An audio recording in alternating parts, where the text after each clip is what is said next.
Hey everybody, it's George Trombley with Japanese from Zero. Today we're going to go deep onto a question that someone submitted on video number 119 where we talked about noun phrases and verb phrases. And it's going to go a little bit deep. I hope you're ready. And I have a personal challenge for myself today. I noticed that when I edit videos, I like to say K and all right a lot. I probably shouldn't point that out to you because now you're going to see it. Also, I feel like I pause a lot, so I'm going to try not to pause as much, and I'm going to try to be smooth, but I'm going to try to be smooth with my words, and I'm not going to say K, all right, all the dang time. So here we go. The question is from Hank Hill, and it says, these videos always give me the drive to keep learning. I love them. Thank you for that. For the last test, I put, Soto wa hanasu no haha ga kikoemasu.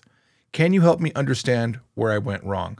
You did indeed go quite wrong. This sentence really makes no sense. And I want to detailed go through it. So let's look at what we got. So we're trying to say, I can hear my mom talking outside. And you have, Soto wa hanasu no haha ga kikoemasu. Makes no sense. Okay, let's address each part one by one. Soto wa. Here we're saying, as for the outside, we're setting up a topic or something that we want to emphasize on. That's what you do with wa. Now let's look at hanasu no haha.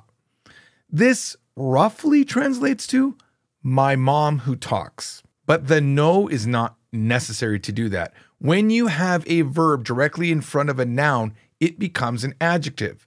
We have a whole lesson on this somewhere in one of the older lessons. If I give you this example, maybe it'll make sense. If I say, watashi ga taberu ringo, it means the apple that I eat. Notice that ringo's at the end and watashi ga taberu, which means I eat, is in front of it. In front of it, it modifies it. Also in English, we like to say that. The apple that I eat. We can then change the verb tense to be anything. Watashi ga tabeta ringo. The apple that I ate. Watashi ga tabenai ringo. The apple that I don't eat. We do not need no to make that into a modifier. No is only used when you're using a noun as a modifier. For example, Nihon, Japan, kuruma, car.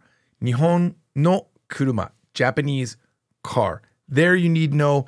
Here you do not need no. The no we are using in this particular grammar is to change a verb phrase into a noun phrase. We'll see that in just a second. Now let's look at the last part. Ga kikoemasu. Here, not a problem. This is actually going to be usable later on as is, and it means can be heard. So here's what we got so far. We have, as for outside, my mom who talks can be heard. Okay? Now we have to remove that no. That no is wrong to really make that sentence. So let's get rid of it.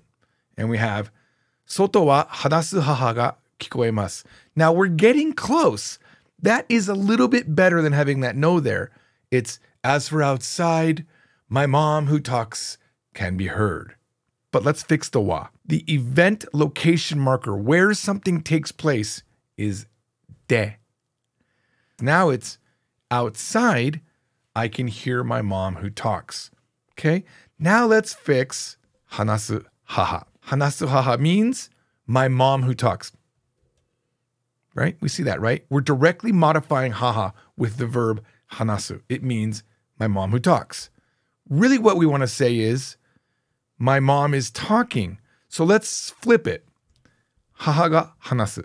That means my mom will talk. We're getting close. My mom will talk. But look at the green above. It says my mom is talking or my mom talking. So it needs to be an ongoing present tense form. I think we learned this in book 3. Haha ga hanashiteru.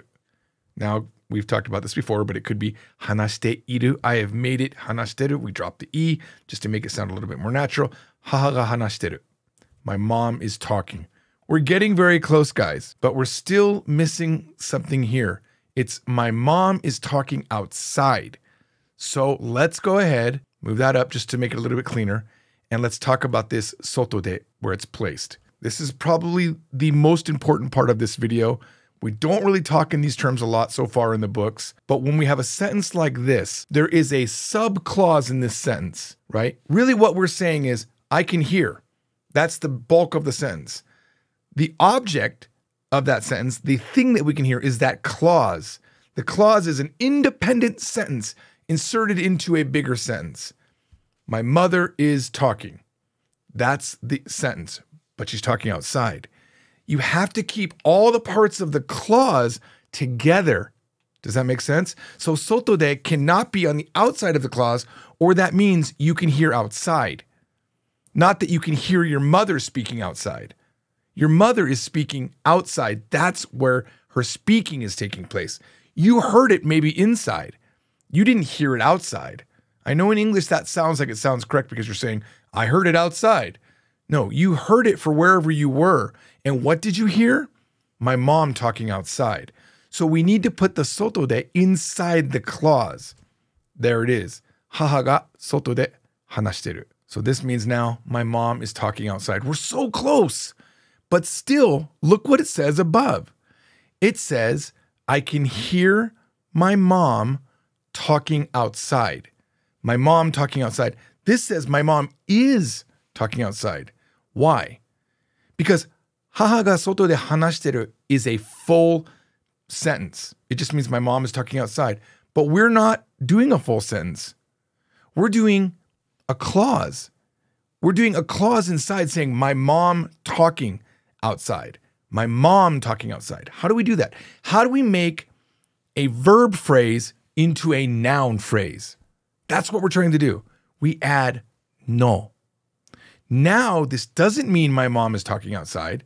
It means my mom talking outside. Haha ga soto de hanashiteru no something something. We now have made it into a noun. We're so close now to the full sentence. There's just one thing missing. I can hear. We already have that. You did that very well in your sentence. So we just attach it to the end because we have a noun. Remember, this could have been much simpler. It could have been haha ga kikoemasu. I can hear my mother. But all we've done is haha ga soto de hanashiteru no ga kikoemasu.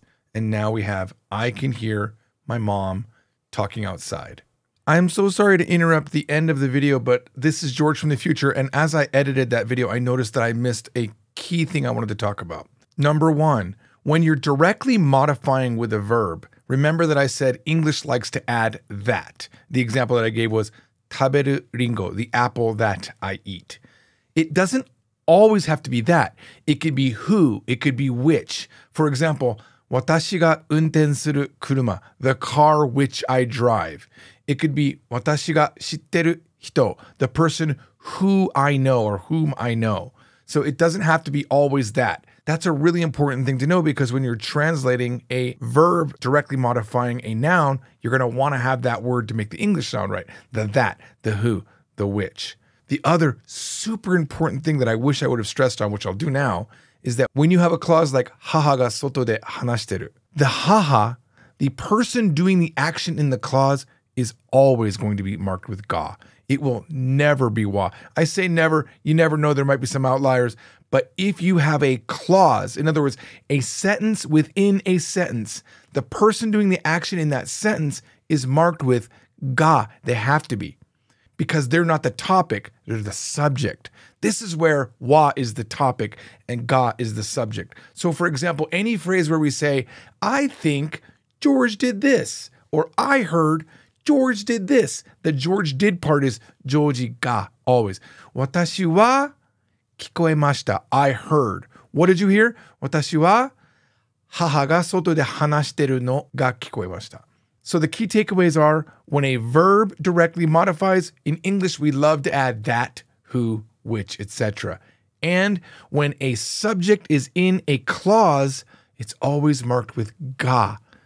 The person doing an action within a clause, I should say, is marked with ga. Now back to the video. That's it, guys. That is how we do it. Let me know if you have any follow-up questions on this and I'll try to answer them. Maybe in a video, maybe in the comments. Remember, if you want to learn Japanese like this and you want to boost your Japanese, come look at all 5 of our courses on FromZero.com, where we have study modes and quizzes and games and a lot of help from our teacher, Kaneko Sensei, who will answer your questions when you submit them for any subscription. All right, guys, see you later. Bye-bye.